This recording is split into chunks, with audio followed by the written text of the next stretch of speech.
Very good evening to all of you, and welcome to the webinar to discuss the NLS admission test for Masters in Public Policy program.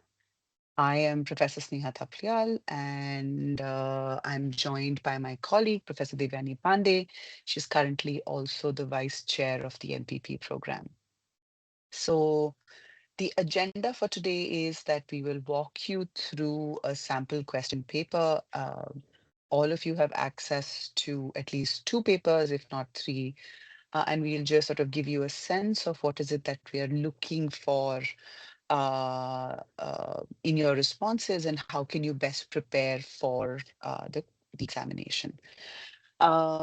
So before we do that, let me take a step back and give you a sense of the structure of the question paper. If you haven't already looked at a sample paper, we have two parts in a question paper. The first part is an objective component where we're essentially checking your comprehension, logical reasoning, and general awareness. So you will have a passage. This passage typically comes from an interesting piece of writing. This can be from a book. This can be sometimes from a newspaper article. It's an editorial. It could be an academic article or sometimes even from works of fiction. And so you'll have this passage to read, and then you will have to answer a set of questions based on that passage. As we will walk you through, you will see that each passage has a few questions to judge your comprehension skills, a few questions for reasoning, and then a few questions for general awareness. So we will uh, talk about more on these themes as we go on, but just to give you a sense, comprehension will be based on your reading of the passage. So how well do you understand the material that you have engaged with? Logical reasoning will be what do you take away from that passage? So what conclusions can you draw? And in general awareness, we will not be asking trivia that is peculiar or esoteric, but things that a well-read student looking to join a policy program should be aware of. So these will be landmark events that we will be looking for you to talk about in these questions. So that's part A. There will be 75 questions in part A. Each question has 1 mark for the correct answer and minus 0.25 mark for the wrong answer. So you will be penalized for incorrect answers. But those of you comfortable with mathematics will see that it's still uh, not such a bad thing if you can eliminate one or two responses to go ahead and attempt the question nonetheless. The second part of the paper, part B, will have two sets of questions. One will be, again, an excerpt, but it will be a policy-oriented excerpt, and then you will be asked a policy-related question to it. We do not expect you to know any theory, any framework of policy. We don't expect you to,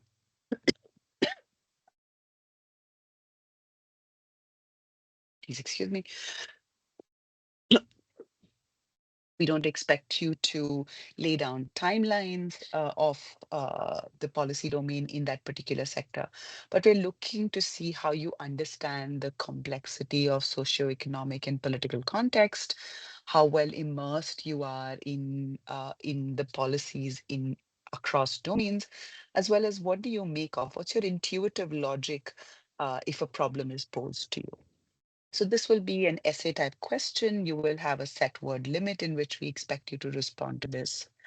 And following this will be the quantitative ability part. So this is where we will have, again, typically we will give you some data from any of the national reports, and then we'll ask you a few questions around that. So we're not looking to test advanced math skills. We're essentially looking to see if you are comfortable with mathematical intuition and logic. So the concepts that we're going to look for are, I would say, maybe class 8 or at the very max class 10. So we expect you to know a little bit of statistical concepts, what is mean, median, mode, and the introductory algebra. So you should be comfortable with uh, looking at ratios and proportion, looking at percentages, percentiles, rates of change, and so on and so forth. So nothing complicated. We're not hoping that you can solve a first order uh, to differentiate, or we're not going to give you volumes, and we're not going to give you any geometry based questions. Having said that, I'm going to hand over the first part to my colleague, Professor Pande. Devyani, in case I missed anything in the overview, please do fill in. Right. Thank you, Sneha. I think just to set the background of what the NLSAT is, and it's a slightly different exam from the exams that you would have taken. It's not a test of memorizing knowledge. It will just assess how do you think, what is your intellectual capacity, and how would you become a policy student. So it will gauge the ability to read very carefully. As Professor Sneha had mentioned, comprehension is a core skill that we will be testing, whether you can reason analytically or not, and whether you can write uh, coherently and clearly or not. And of course, the NLSAT can be taken by candidates from any undergraduate background. So clearly, it's not a test of what you know, it's a test of how you think.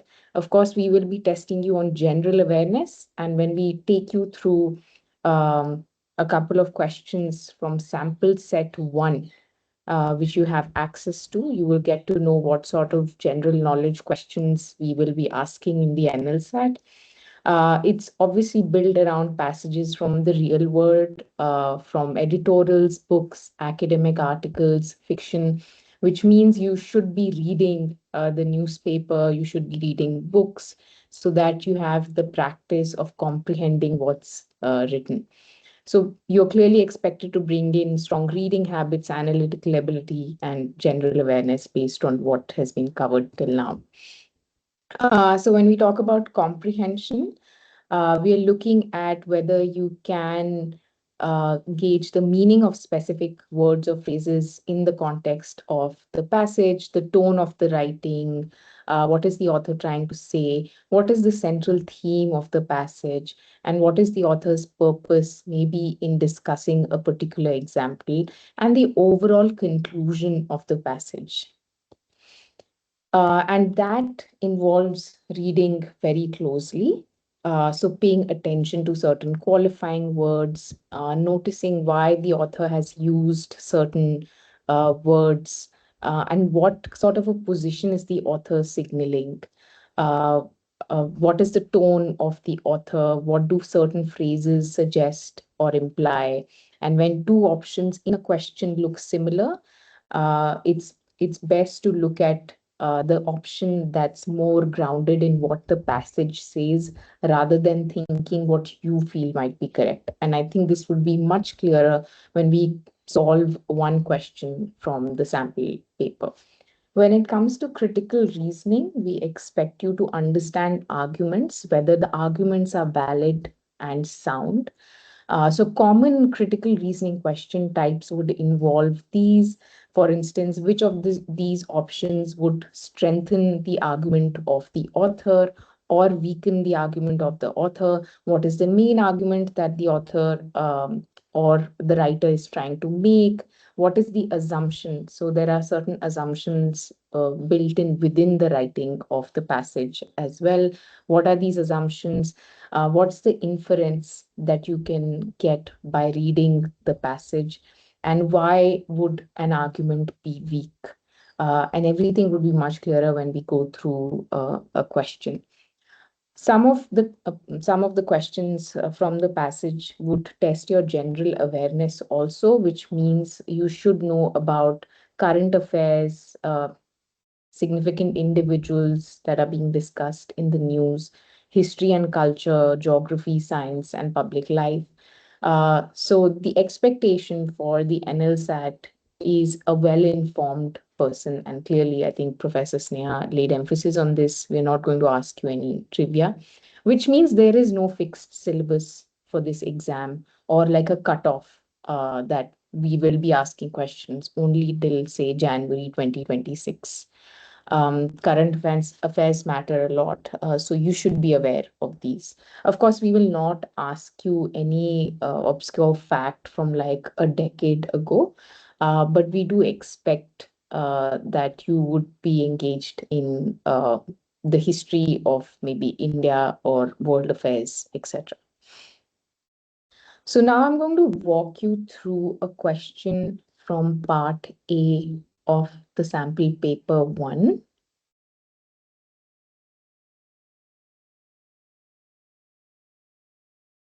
And I'm going to share my screen. So we will go question by question and we'll discuss why is one answer the correct one and the other is not. So we are going to discuss sample passage 3 from the NLSAT sample question paper that you would have access to. So you'll get access to two sample question papers, and you can get access to another third one if you have paid the registration fee. I think that's what the norm is. So this passage is about believe women, which is supposed to be a political corrective to disbelieving of women and does not conflict with any presumption of innocence, because the legal standards for convicting people are different from the standards that individuals use to form rational beliefs. This is what the author Amya Srinivasan says in The Right to Sex, which is a book that was published in 2021. So the first step when you're looking through or reading through a passage is to know what the passage is trying to say, what is the topic, what's the structure of the passage. So it opens with a question on who should be believed among women in respect of the movement Believe Women, which is what this is. Whom are we to believe? The white woman who says she was raped, or black or brown woman who insists that her son is being set up?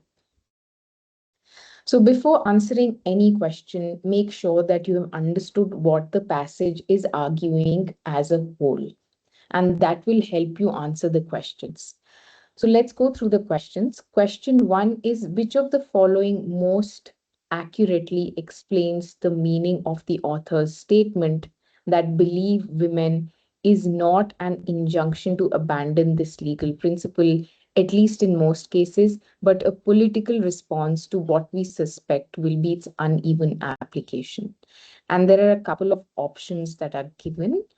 Out of these, option B is correct because it says believe women is an attempt to highlight the fact that the presumption of innocence is unequally applied to people.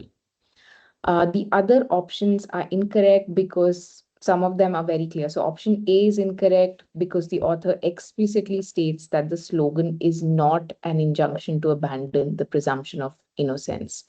Option C says that the slogan aims to falsely convict men, which is not the case at all. Option D is incorrect because the slogan is described as a corrective norm or um, something to support women, not as a punishment outside the legal system. So, one at a time, you can rule out options to see that option B is directly related to what the passage has said about what Believe Women is about. Question 2, which production company did Harvey Weinstein co found with his brother? So, this is the general awareness question. This is not uh, in the passage. You will not find the answer in the passage. Miramax is the company that Harvey Weinstein co founded with his brother. So, this becomes a general awareness question. Question 3 is this: which of the following is the author most likely to agree with? So option D is, if a person is acquitted in a trial, then that means that their accusers were all lying. This is incorrect. The passage does not say anything related to this. C, trials are useless and we should abandon them completely. Again, this is not true because the author ends with a statement, but the outcome of a trial does not determine what we should believe. So clearly, the author is not necessarily trying to say that trials are useless and we should abandon them completely. Option B is also incorrect because the passage rejects the idea that trials always reveal the truth. And the correct answer then becomes the outcome of a trial doesn't always tell us the truth. So we should form our own beliefs, which is the ending argument of the author as well. Question 4 is which of the following most accurately captures the author's description of how the legal principle of presumption of innocence operates? So option A is incorrect. The accused generally does not need to prove innocence. Option B is also incorrect. The system does not make it easy for prosecutors to establish any guilt. And option D is clearly incorrect because the passage clearly says that the bias is towards the accused, not the prosecution, which leaves us with option C, that it tilts the odds in the favor of an accused person in a trial, because the passage has this line saying that the legal process deliberately stacks the deck in favor of the accused. And that means option C is correct. Next, question 5. Which of the following is the author most likely to agree with? So, option A is had Weinstein been acquitted on all charges, we should have concluded that his accusers were telling the truth. That is incorrect because the author does not claim that necessarily acquittal proves that the accusers were truthful either. Option B is had Weinstein been acquitted on all charges, we should have concluded that his accusers were lying. But that is also incorrect because this assumption is being questioned very clearly in the passage by the author. Option C is incorrect, and option C is had Weinstein been convicted on all charges, we should have concluded that his accusers were lying. So this statement contradicts what is being said. And that leaves us with option D, that had Weinstein been acquitted on all charges, we should not have concluded that his accusers were lying. And this is what the author would most likely agree with. Next, we again have a general knowledge question. This is again not in the passage. Who among the following was recently arrested on charges of rape and human trafficking in Romania? So the options are Andrew Tate, Boris Becker, Oscar Pistorius, and Larry Nassar. And the answer is B, Andrew Tate. Question 7 is which of the following, if true, would most weaken the author's argument in the passage? And the options are statistical information is reliable and accurate. This would actually strengthen the author's argument on statistical evidence. Option B is statistical and testimonial information is unreliable and inaccurate. The author does say that statistical evidence and testimonial accounts of many women were taken, and if these were unreliable, the argument would weaken significantly. So this actually becomes the statement that if this were true, that it would most weaken the author's argument in the passage. Option C is incorrect because this supports the author's argument that women tend to tell truth when providing testimonial evidence in sexual abuse cases. And option D is also incorrect, which says the women who accused Weinstein of abusing his power were telling the truth, because this would strengthen the claim that the author is trying to make. Next, we have another general awareness question on who was appointed by the Government of India in 2023 to lead the oversight committee appointed to examine allegations of sexual harassment against Brijbhushan Sharan Singh. And the correct answer is MC Mary Kom. So these are the kind of general awareness questions that you will get in part A along with the passage, which might not be directly related to the passage, or you might not get the answer from the passage. Question 9 is the author's statement that men like Weinstein tend to abuse their power is most vulnerable to criticism on which of the following grounds? So let's look at option D. Sorry, I think the option is not here. But the option D is that the author does not claim Weinstein himself did not abuse the power. Option C is also incorrect, that the argument does not concern the degree of Weinstein's actions in any way. Option B would be incorrect because the statement clearly says they abuse the power. So we are left with the answer that the author does not describe which men might be considered, because in the passage he clearly says men like Weinstein. The statement, which makes us believe that he's attributing to a very vague category of men. And this is the last question that's related to the passage. Which of the following is the author most likely to disagree with? So, A, people not involved in a trial to determine the guilt of an accused person are free to think what they like about the matter. Option B is people not involved in a trial to determine the guilt of an accused person can form beliefs without sticking to legal principles, which clearly the author agrees with. Option C, people involved in a trial to determine the guilt of an accused person should stick to legal principles in determining the outcome of the trial. This is also something that the author clearly states in the passage. So the most likely to disagree with the option would be option D, that people involved in a trial to determine the guilt of an accused person can form their own beliefs without sticking to legal principles. And that's about it related to one of the questions from the sample set one. Uh, yes, over to you, Sneha. Thank you, Devyani. May I request you to just share the question paper on the education question? So we're now going to look at part B, and I'll quickly walk you through what a good answer and a very good answer and an exceptional answer would look like, so you get a sense of grading. So you all have access to set one. You can open it on your computers as well. But I'm looking at sample passage one, which is on education. Devani, if you could just scroll down a little bit, please. Thank you very much, and leave the passage. So essentially, the passage is from a book titled Understanding Contemporary India, Critical Perspectives. And this is from a chapter in that book by Achin Vanayak and Rajiv Bhargava. And it's talking about what education can do over and above making you ready for the job market, right?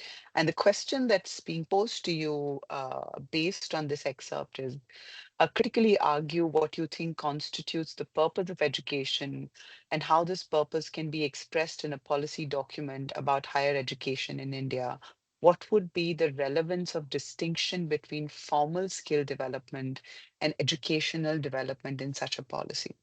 So the first thing we'd expect for all of you to do is to be able to identify exactly what do we get from education in addition to just being able to participate in the labor force, participate in the job market. So things that we would expect you to cover in an acceptable answer would be that education gives you employability, it gives you a way of thinking, so think of STEM courses giving you a particular way of thinking. Think of the social sciences and humanities subjects giving you a different lens, a different set of perspectives to understand the world that you live in, to situate yourself better. And both of these together help you understand the complexity of the world we live in. So step one in this response would be to delineate what exactly can education give you. A good answer would then build on these uh, uh, four pillars that I've just spoken about a little bit more. So they would think of an individual contributing to a nation state or contributing to the society in a slightly more comprehensive manner. So, for example, you would then say, okay, the role of an individual, so the gains of an individual for themselves of education would be that they are more aware, they contribute to the society, they contribute to the economy, and they also learn to be more empathetic to the situation around them. in their avatar, in their role as a citizen, they can now actually think about asking better questions. So where does this asking better questions come from? Science and math teaches them how to read data, how to understand information around them. And humanities and social sciences teach them to understand what I referred to earlier as the complexity of the world that they live in. Right? An exceptional answer that forms the backbone would now, in addition to all of this, also acknowledge the positive externalities of education. So if you've been reading, and you don't need to read journal articles for this, if you've just been reading newspapers regularly, you'll be well aware of the fact that educating women of the household has many advantages. So she will now be better in a better position to aid her children. So the likelihood of children seeking higher levels of education is much higher in households where women are educated as well. Education is also linked to better civic sense, and so on and so forth, right? So you are now actually going to be able to identify these positive externalities as well. So this forms the backbone of the first part of your response. Now the question is asking you to think about the relevance of policy, relevance of all of this in policy. How would a policy document include this? And how would in that policy document you differentiate between formal skill development and educational development? So for the second part, a good answer would now map these pillars onto how this can be captured in the education policy. You can think about this in many different ways. So you can think about the fact that students should get breadth and depth both when they are being exposed to the two broad domain of courses that I spoke about, the science and math and humanities and social sciences. Everything that they're taught, while theory is important, but they should also have a real world connectedness. They should be, and this can be done through various recommendations in an education policy as to how you should have exposure to understanding, for instance, inequality in the world around you or poverty metrics, but in the real world, right? And lastly, you'd want to also think about that the policy should not just make you job market ready, as in it should not just look at enabling you with a host of skills, but it should also enable you to be able to ask the right questions, both as an individual to yourself, as a member of the society to the community that you live in, and to the larger political economy where you are a part of the electorate. So then you map these two, which form the backbone of skills, which contributes directly to the economy as well as what contributes to the educational development. Right? Uh, how you so there's a if you have the question opener, as you can see on your screen as well, you have limited space to answer this question. So bear in mind that it's good strategy to write down the key points, have a structure ready before you start writing. The space is limited for the reason that you should be able to articulate with brevity. The idea is not to write long prose, the idea is to convey your thoughts. So my only recommendation in addressing these questions in part B, the policy part of the part B question, would be to take some time, actually jot your thoughts down, see how you'd want to structure your answer before you start writing in the limited space provided to you. So this is the first subsection in part B. And the second subsection in part B looks at a numerical question. So that one's good, Devyani. Thank you so much. So you'll have, like I'd mentioned earlier, a table or some extracted data from any of the official statistics, and then we'll ask you a bunch of questions around it. This particular one is about the employment situation in India. So it's giving you per thousand distribution across broad categories of industry, so primary, secondary, tertiary. And it's also telling you where it's coming from. It's coming from the RBI stats. So you'll see in this as well as the following question, the themes of, well, the type of questions that you've been asked hover around this. So you'll be contrasting group averages, contrasting groups rate of change, calculating ratios, so representative proportions, and you will be looking at percentages. So let's quickly look through a couple of questions to understand what's the best approach to this. The first question is asking you, when one compares the employment situation of urban males to urban females, which of the following statements are true? The employment of females in primary sector is twice as much as the employment of urban males. So if you see the data, you can clearly see that that's not the case. You don't even need a pen and paper to do this calculation. The second part is saying the average share of males in the secondary sector is lower than the average share of females in the secondary sector. So this requires a little bit of work. You need to calculate but sum across 4 years for the secondary sector and for males and females separately, and then divide by 4 to arrive at this answer, which you'll see is not correct. The third part is the increase in tertiary sector employment is marginally higher for males than for females over a period of over the period 2018 to 2019. So if you just scroll back, okay, the table is visible.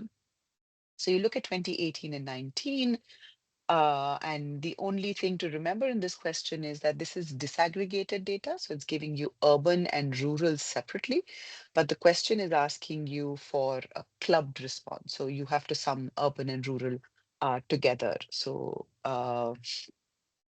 let me quickly see my solution.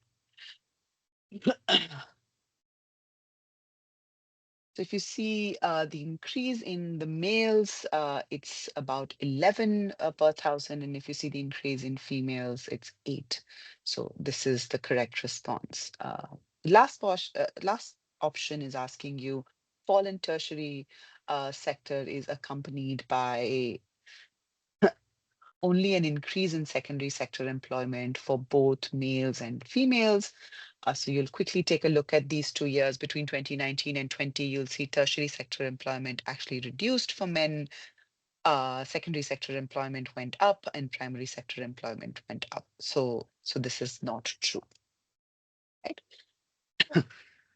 So let's look at the next question. What is the average share of employment of rural males in both secondary and tertiary sector over the period of 2018 and 2021? So here again, there are two steps to the process. First, you'll calculate the total employment of males in secondary and tertiary sector only for the rural sector uh, for each year, then sum these years and then divide that by 4. So you should get 46.7, which is option A. So like I said, standard mean calculation. The next one's asking you for the average share of employment of rural females in both secondary and tertiary sectors. So same thing for females. Again, you'll have to club tertiary and rural first, and you'll see here that the average increase is 25.5%. When one compares the employment situation of rural males to rural females, which of the following statements are true?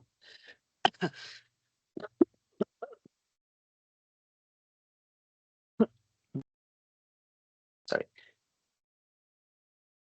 The average share of males in the secondary sector is lower than the average share of females in the secondary sector. So if you remember the previous calculations, you'll be able to answer this fairly quickly, or if you're quick with summing numbers just to get a sense, then you'll be able to see that males is significantly greater than females. So 240.5 is average male in secondary sector, and 138.25 is the average female. Okay, so the next option is asking you, the proportion of rural males in tertiary sector is nearly twice the proportion of rural females in the tertiary sector. Now,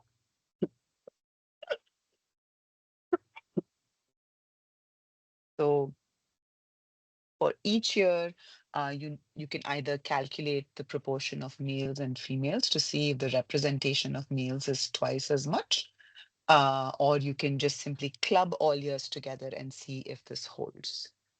And this is the correct answer, right? For instance, it is 232 for 2018 males and 136 females. So that's roughly about twice. So we know both the other answers are wrong, but I'll quickly still walk you through them. The proportion of rural females in primary sector is nearly twice the proportion of rural males in the primary sector. So again, the only thing you need to keep in mind is that you need to calculate the proportion. So what um uh, uh what is the representation of males in the total employed um, population in the primary sector? This is incorrect. The percentage change in primary sector employment of rural males and rural females are equal but opposite over the period of 2020 and 2021. So this is asking you to calculate the change between 2 years and then also check for the direction. So this is easy, but in another sample paper, you'll see that this was a little tricky. This particular kind of question was a little tricky. So you see that males experience a reduction of 5.2%, where females see a gain of 0.66%. So the directions hold. If you were to just read the data quickly, it would seem that opposite direction claim of the question is correct. But you'll see that the magnitudes are not the same. So that's how you know this is an inaccurate option. Last question. What is the all India average share of tertiary sector employment of females over the period 2018 to 2021? So you now need to calculate the total of rural and urban employment in tertiary sector. So again, you sum the two numbers for each year, and then you sum the entire the values for all 4 years and divide that by 4. So you should get an average of 738.25.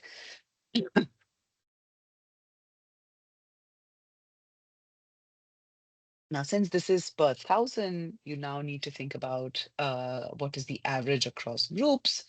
So this is urban and rural groups separately. So the average then comes down to 36.9%, or 369 is, you'll get 738.25 divided by 2, which is equal to 369. Right, so the correct answer is 36.9%. You will see a similar, thank you so much, Devyani, for managing the Word document on the screen. You will see a similar pattern across the across the numerical exercises. These will be fairly basic. So what we're looking to do is to get a sense that you're comfortable with numbers. Right? This is not this is not a complicated mathematical solution, but we just need to know that you're comfortable reading what you would ordinarily read in a policy report, right? So descriptive statistics, so information across categories over a period of time is what you will frequently read in reports. So that's the bare minimum baseline that we expect all of our students to have. So, like I said, core concepts of algebra is what we're looking to question, right? So this is it. Just to quickly recap some important information. Last date to apply is 23rd of March. And the examination is on the 26th of April. And your session, the course for the academic year 2026-27 starts on the 1st of July. QR codes on your screen that will take you directly to the applications page as well.